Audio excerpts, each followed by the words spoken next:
Olá, neste último vídeo vamos falar sobre unidades CSS. Portanto, neste último vídeo sobre posicionamento de unidades, são coisas que estão intimamente relacionadas. Vamos aproveitar para falar um bocadinho mais de unidades que nós podemos usar em várias propriedades nas regras CSS. Portanto, nós já vimos que conseguimos definir vários comprimentos, vários tamanhos, por exemplo, na largura do elemento, na espessura de uma borda, num padding, por exemplo. Portanto, isso são, em CSS, são lengths e sizes. Vamos ver também como é que podemos especificar cores, e vamos ver também uma função que nos permite fazer cálculos, que é uma função que nos dá jeito em várias situações particulares. Não é absolutamente necessária na maioria dos casos, mas é algo um bocadinho mais avançado que dá jeito conhecer. Portanto, relativamente então às propriedades que definem larguras, alturas, margens, paddings, font size, tamanhos de fonte, etc. Nós temos várias opções, várias unidades que podemos aplicar. Até agora nós temos visto quase exclusivamente a unidade px. Px refere-se a um pixel. Atenção a que um pixel CSS não é exatamente igual a um pixel físico do ecrã. Em algumas situações em muitas situações corresponde a um pixel do ecrã, embora já levando em linha de conta o escalamento que o sistema operativo possa aplicar. É normal, se configurarem, por exemplo, no Windows o vosso display, tem lá aquela opção de magnificação ou algo parecido, que no fundo permite aumentar, digamos assim, o tamanho dos elementos no ecrã, reduzindo efetivamente o número de pixels virtuais que o ecrã tem. Portanto, um pixel em muitos dispositivos refere-se a esse pixel virtual. No entanto, em dispositivos de alta densidade, já não, um pixel CSS não é um pixel físico. Portanto, refere-se já a um pixel virtual que de alguma maneira aproxima um ecrã de alta densidade a um ecrã normal, digamos assim. Portanto, pixel é o mais, se calhar, é a unidade mais familiar. No entanto, em CSS nós podemos usar unidades como milímetros, centímetros, polegadas. Novamente, estas unidades em CSS não estão exatamente alinhadas com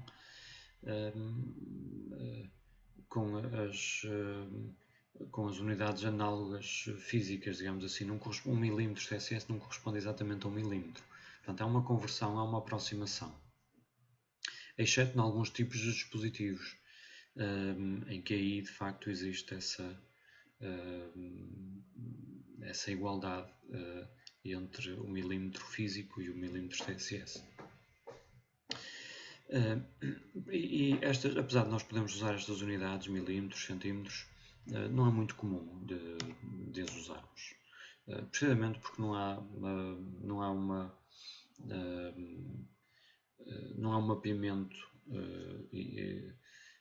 direto no equivalente físico e, portanto, acaba por não ser muito útil na maioria das situações. Temos também à disposição as unidades ponto e picas. Novamente, estas unidades são todas calculadas com base numa referência pré-definida em CSS. Portanto, há um cálculo que nós podemos fazer para converter de pt para milímetros ou para px, porque na verdade elas são todas calculadas a partir de uma fórmula, mas correspondem a unidades que pode ser mais natural para nós usarmos numa situação ou noutra. Pontos, por exemplo, é muito comum para fontes. Estamos habituados a ver nos sistemas operativos as fontes, os tamanhos das fontes especificadas em pontos, por exemplo. E, portanto, pode ser mais natural especificar usando essa unidade.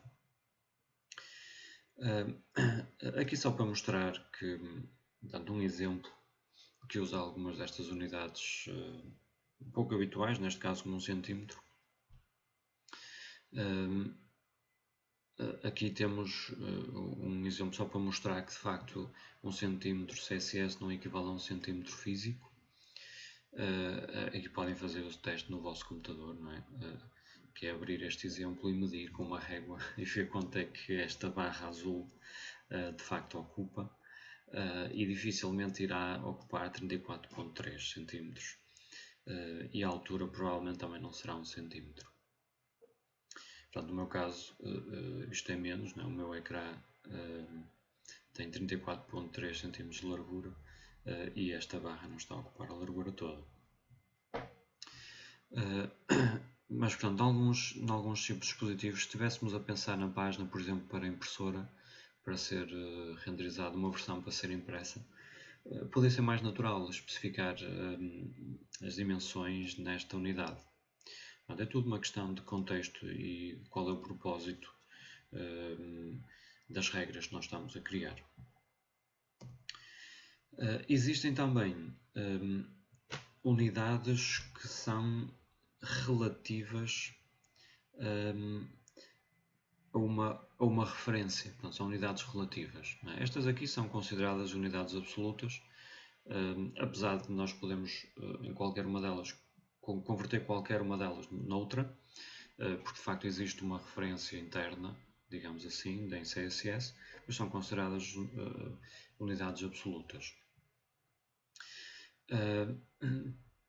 Existem unidades relativas, porque são relativas a valores que estão especificados ou valores que são usados num determinado elemento da nossa página. Por exemplo, as unidades EM e REM são relativas ao tamanho da fonte. E no caso do EM, representam o tamanho da fonte calculada para o elemento em que esta unidade está a ser usada. Portanto, se tivéssemos uma propriedade especificada em EMs, ela seria relativa ao tamanho da fonte para esse elemento. Estas unidades EM, apesar de serem relativas ao tamanho da fonte, não quer dizer que a gente só as possa aplicar a propriedades relacionadas com fontes. Podemos aplicá-las à largura, por exemplo, de elementos. E são usadas frequentemente para isso, para criar elementos com dimensões que se ajustam à dimensão do texto. REM é também relativo a uma fonte, a um tamanho de fonte, mas a um tamanho de fonte do elemento raiz. Neste caso, o elemento raiz é o elemento HTML. É uma forma de definirmos uma só vez um tamanho de fonte para um nosso documento e depois ter tamanhos em elementos diferentes dentro do nosso documento, tamanhos que se referem sempre a essa referência que foi especificada uma vez. Aqui temos um exemplo, depois podem explorar com um bocadinho mais detalhe, só para tentar perceber melhor um bocadinho o que é que significa o que é que significam estas unidades. E aqui neste exemplo em particular está, no fundo ele compara a percentagem, que também pode ser aplicada às fontes, com estas unidades EM e REM. E em pixel também, na verdade. Portanto, aqui podemos ver, por exemplo, nesta caixa da esquerda, portanto, temos uma classe left e depois, portanto, esta div na verdade corresponde a metade aqui deste ecrã, e depois temos uma classe big, e dentro dessa temos uma div com uma classe big e dentro dessa div temos uma outra com uma classe smaller. Portanto, temos algo em que queremos que um texto seja maior e depois lá dentro queremos reduzir. Nós podemos definir, por exemplo, aqui para a caixa div com a classe left, aqui definir simplesmente que ela ocupa metade do ecrã e depois definir que o tamanho da fonte é simplesmente 3 vezes aquilo que seria o tamanho calculado por esse elemento. Portanto, no fundo seria 3 vezes, nós podemos fazer aqui o teste.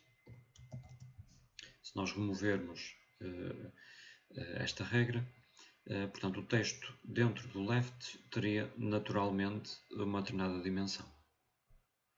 Nós aqui o que estamos a fazer é dizer que queremos que o texto tenha 3 vezes essa dimensão natural, com 3 am.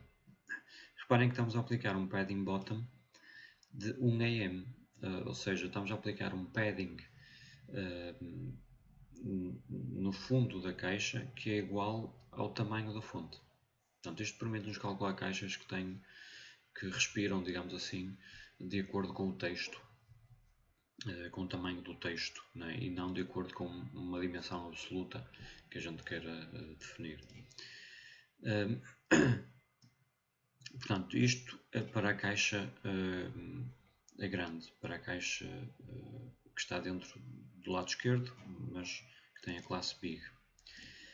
Para a caixa smaller, nós estamos a definir que queremos um tamanho de fonte que é 0.75 AMs, portanto queremos reduzir relativamente ao tamanho natural. Reparem que aqui este smaller, como está dentro do big, o tamanho natural seria o tamanho do big. Aqui estamos a dizer que queremos um texto 75% menor do que este. Portanto, é relativo ao seu contentor. Aqui do lado direito estamos a usar tamanhos absolutos, portanto 48 pixels. E na verdade estes cálculos foram feitos para, nesta situação, os tamanhos serem idênticos. Um padding bottom de 48 pixels e depois no smaller temos 36 pixels. Claro que aqui é igual. A questão é, isto dependerá do tamanho default que o utilizador tiver especificado no seu browser. Portanto, estes cálculos funcionam no meu browser, porque eu tenho um texto default pré-definido e sei qual é. Num browser diferente, é possível que estes valores já não sejam iguais, que as dimensões destes textos já não sejam iguais. E por isso é que é boa política especificar tamanhos de fontes relativos, porque isso faz com que a nossa página se ajuste às preferências do utilizador, em vez de definir textos com dimensões absolutas que depois podem não bater certo com o tamanho da fonte que o utilizador prefere. Se nós usamos, aqui por acaso neste exemplo não estava, as percentagens estão aplicadas à largura da caixa e não à fonte. No entanto, também podemos usar percentagens aplicadas a fontes.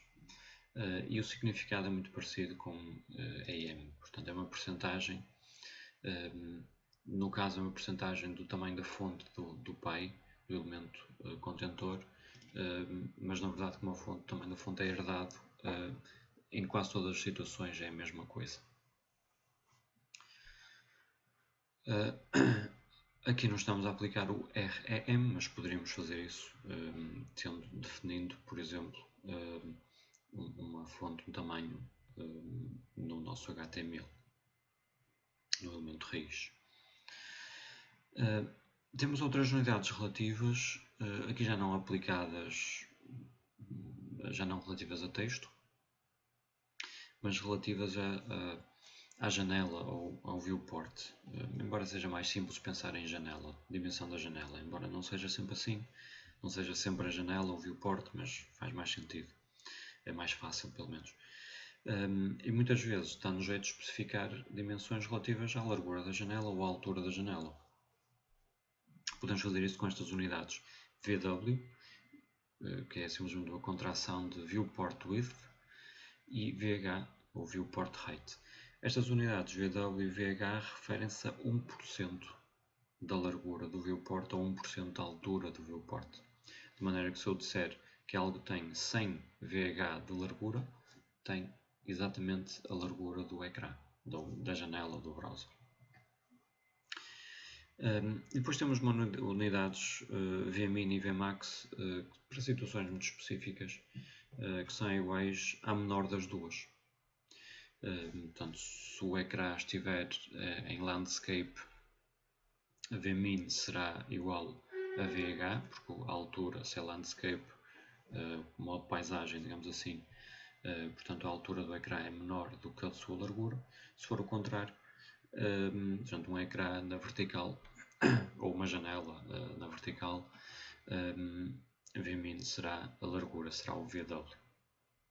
E de forma análoga para o Vmax. Aqui temos um exemplo em que estas unidades estão a ser aplicadas. Portanto, aqui no left, neste contentor à esquerda, estamos a dizer que queremos 50 VWs.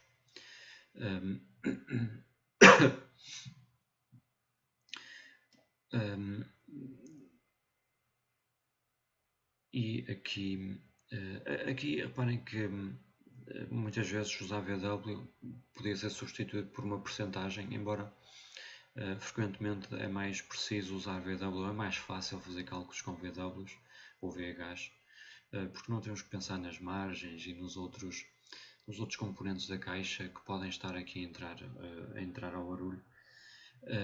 Para além de que, quando há situações em que queremos mesmo de facto uma dimensão relativa à janela e não ao contentor, e aí a percentagem já não ajudaria, não? Porque a percentagem aplica-se, é tipicamente relativo à dimensão do contentor, onde está o elemento que está a ser redimensionado.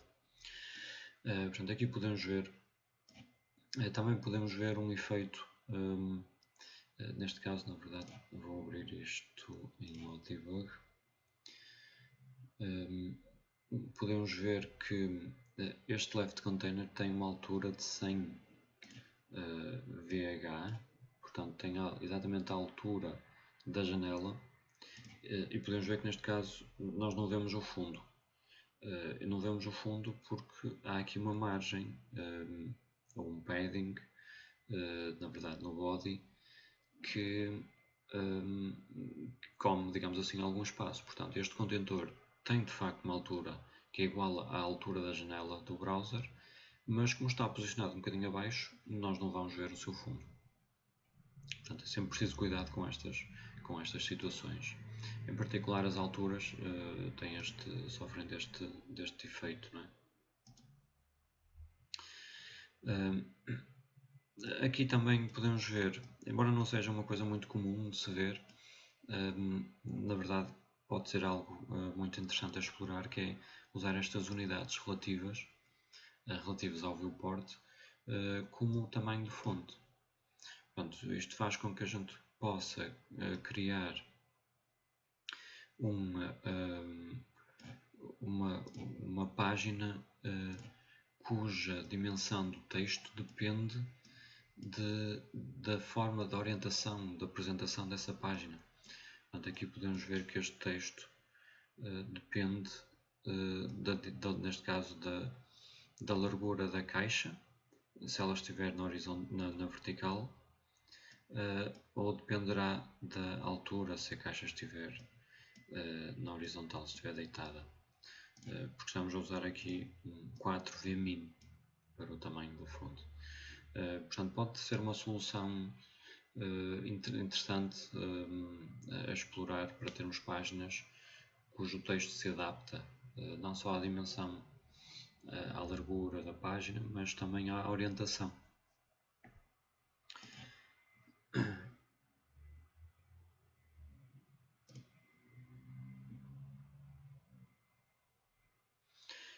Finalmente, as percentagens nós já fomos usando de forma mais ou menos intuitiva. O principal a reter aqui é que a percentagem, como já vimos em exemplos passados, o significado da percentagem varia com o contexto.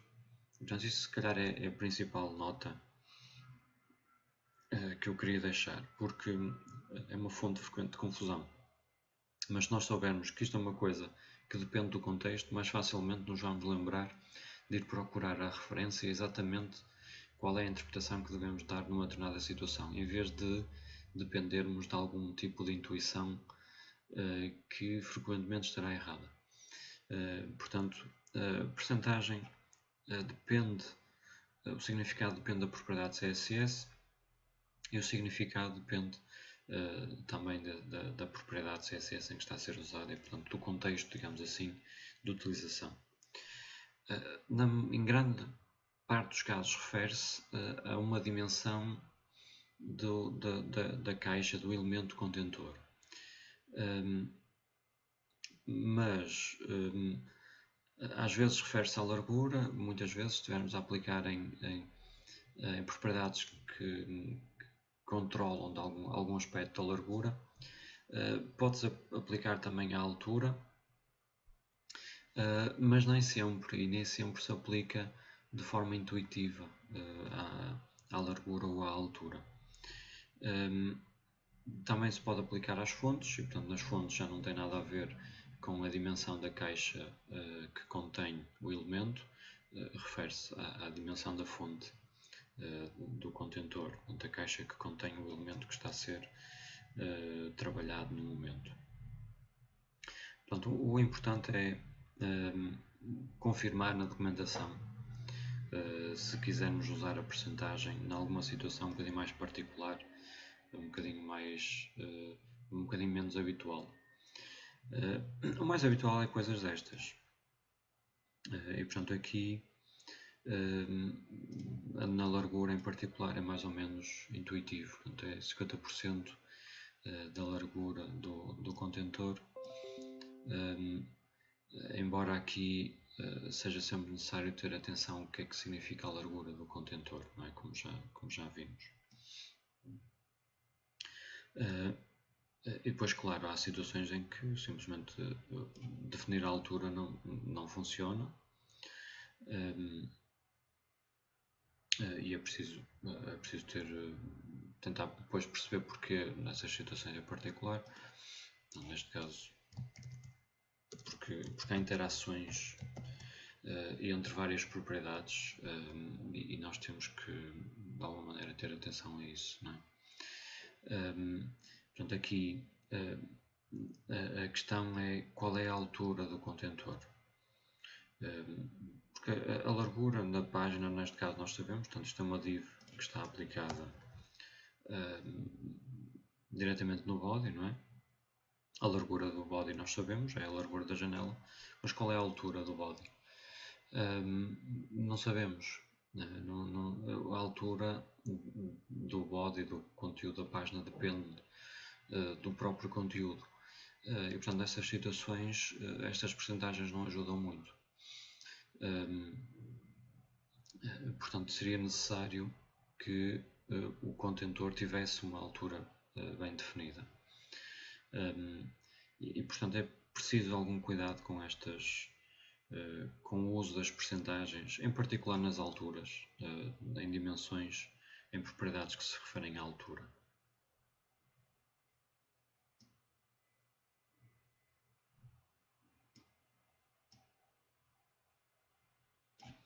Aqui podemos ver, por exemplo, uma situação em que nós controlamos bem o resultado, ou podemos controlar bem o resultado.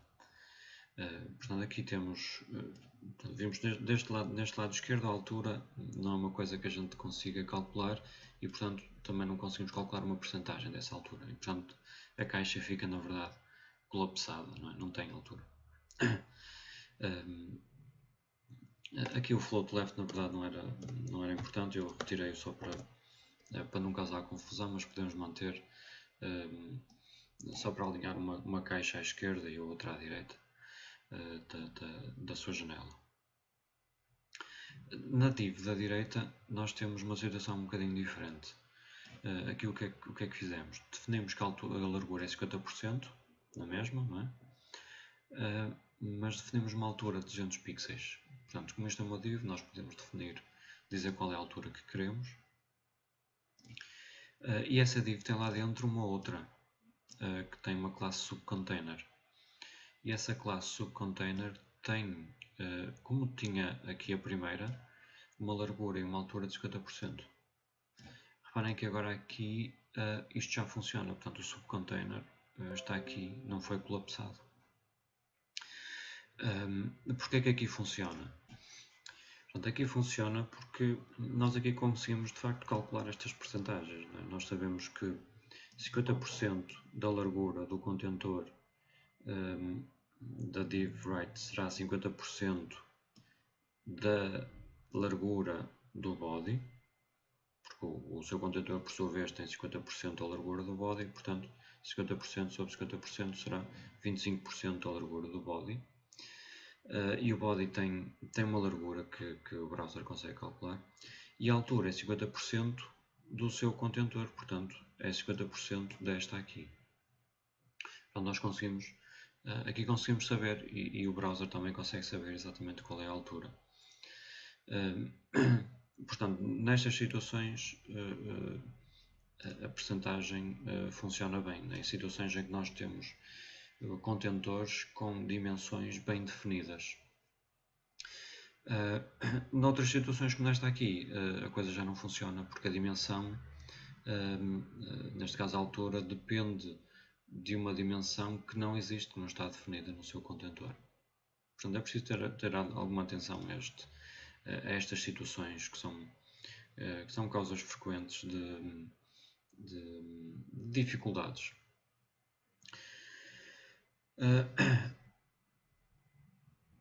Temos ainda, portanto, aqui já não relativamente a unidades, mas uma fórmula de calcular valores finais, que dá jeito em algumas situações, se calhar não muitas, mas algumas situações. Esta função calc. A grande vantagem desta função calc é permitir-nos misturar unidades diferentes. Por exemplo, podemos fazer este cálculo aqui, 100% menos 30 pixels. Que é uma coisa que sem a função é extremamente difícil fazer ou até mesmo impossível. Portanto, é bom conhecer também esta função. Portanto, aqui temos um exemplo em que nós queremos calcular a largura desta div de maneira a ela ser 100% da largura do seu contentor, portanto do body, menos 100 pixels. Okay? Tínhamos, por qualquer razão, nós queríamos a dimensão feita desta maneira, não é? Ser algo ajustável, não é? À dimensão da janela, não é? Ajusta-se à dimensão, mas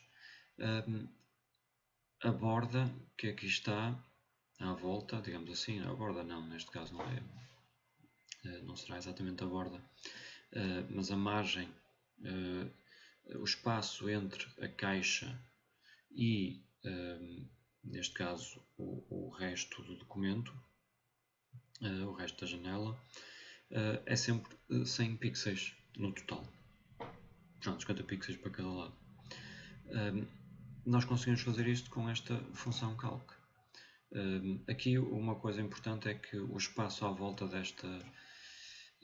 dos operadores aritméticos é importante. Portanto, não podemos escrever assim, porque aqui já não funciona. Okay? Portanto, tem que ter mesmo um espaço. Mas com isto conseguimos calcular resultados misturando unidades diferentes. Aqui na altura algo parecido, só que aqui estamos a calcular com base no VH, só para demonstrar. E aqui novamente no line height estamos a usar novamente misturar, a calcular com base no VH e em pixels. Portanto, pode ser uma boa função também a explorar. Finalmente, só vou falar um bocadinho de cor, apesar de quase tudo isto já ter sido apresentado, já ter aparecido em algum exemplo. Existem várias maneiras de especificar cores. Na maioria dos exemplos que eu faço, simplesmente porque é mais fácil, uso uma keyword. Uma keyword, ou seja, um nome de uma cor, mas na verdade é uma keyword, não é algo que foi pré-definido pelo standard CSS. Mas é possível especificar um valor hexadecimal ou usar as funções RGB ou a variante RGBA ou as funções HSL ou a variante HSL-A. Aqui neste exemplo vemos essas várias possibilidades. Portanto, aqui temos um background color com keyword, light green. Estas keywords a gente tem que as saber, tem que procurar na referência, não é? Se procurarem CSS, color names no Google, irão ter a referência em que tem todos os nomes possíveis, todos os nomes que os browsers conhecem. Mas há situações em que a gente não tem a cor não tem um nome, há cores que não têm nome, e portanto nós aí temos como alternativas especificar em hexadecimal, que no fundo são valores RGB, são 3 valores, de 0 a 255, mas codificados em hexadecimal. Nós conseguimos extrair facilmente isto de qualquer programa de manipulação de imagem, estes códigos hexadecimal. Ou então, às vezes é mais fácil especificar estes valores em decimal, e nesse caso podemos usar as funções RGB, portanto vermelho, verde, azul, valores entre 0 e 255, ou a variante com transparência, que é a RGBA, em que o último parâmetro é um valor entre 0 e 1, já não entre 0 e 255, mas entre 0 e 1, para especificar o nível de transparência. Às vezes dá mais jeito em especificar no modelo de cor HSL. HSL é Hue, Saturation e Lightness. Portanto, aqui os significados dos componentes são um bocadinho diferentes. Podem depois procurar o significado HSL ou HSV, que não é exatamente a mesma coisa, mas é extremamente parecido. Aqui os componentes, o primeiro refere-se ao hue, no fundo é o tom da cor, que varia entre 0 e 360. Portanto, é como se estivéssemos numa roda e nós dizemos qual é o ângulo. E depois a saturação e o lightness são percentagens. Portanto, a saturação, uma cor completamente dessaturada é branco, completamente saturada será um tom puro. Portanto, um tom do arco-íris, se quiserem pensar assim. E algo parecido para o lightness. O lightness 0 é preto, e o lightness no máximo será aproximar-se-á então desse tom puro. Portanto, às vezes é mais... este é um modelo de cor um bocadinho mais perceptual, mais aproximado à nossa maneira de comparar cores. Portanto, em alguns casos faz sentido usar este. Ou então a versão com transparência HSL-A, com um quarto parâmetro entre 0 e 1 também. Portanto, isto são tudo formas alternativas de controlar a cor. Em algumas situações muito concretas nós precisamos mais precisão e temos estas alternativas todas.